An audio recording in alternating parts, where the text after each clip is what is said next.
when bare minimum might be acceptable. Number one, temporary seasons, right? So during times of grief, illness, or extreme burnout, a partner may not have the capacity to give more, but this should be temporary and communicated. Temporary and communicated. Temporary and communicated. I don't understand how people spend years doing the bare minimum, and in many cases, not even doing the bare minimum. It's supposed to be temporary. It's not supposed to be something that you're constantly doing year after year. I get that people are going to be busy, people have a lot going on, you get burnt out, you can be exhausted. We are dealing with illnesses, whether that's physical illness, mental illness, financial restraints, grief, etc. We get that.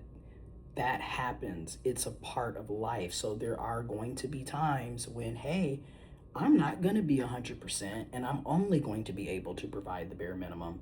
But as an adult, I can speak up and let you know that and communicate that. And mind you, I'm not doing it for the rest of the for the rest of the relationship. This is a period of time, temporarily, and I'm communicating it. Number two, different standards.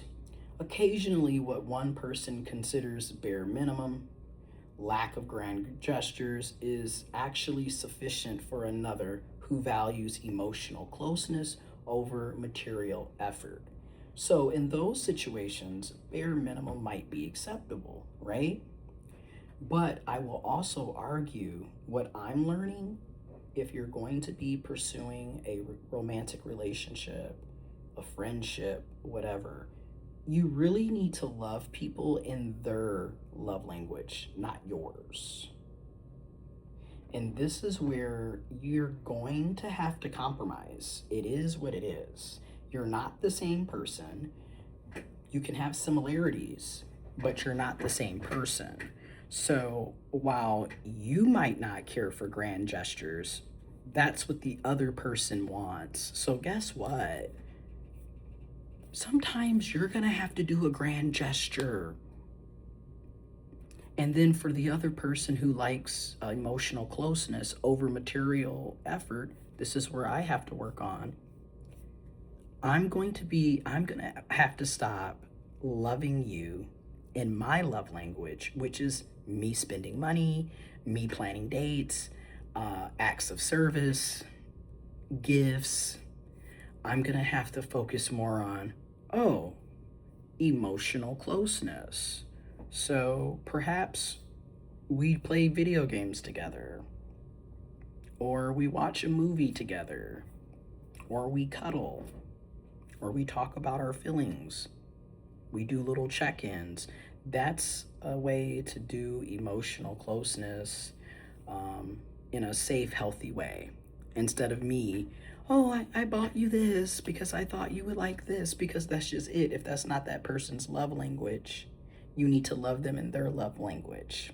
And that's where we both have to be willing to make those compromises.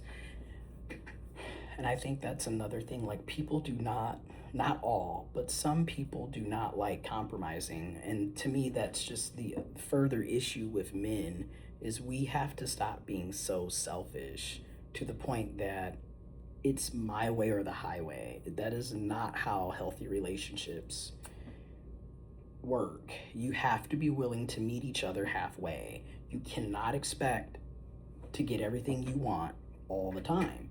I can't expect to get everything that I want all the time, because if that was the case, would we be making these videos? Would we be in therapy? Would we be doing the vast majority of the things that we're doing? No, because I would just be getting everything that I wanted.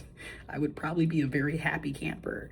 But clearly, you don't get to control what other people do and say, so you're not going to always get what you want. Sometimes you get some of the things you want, and sometimes you don't. It's called being an adult. You're gonna have to make compromises, concessions, if you will.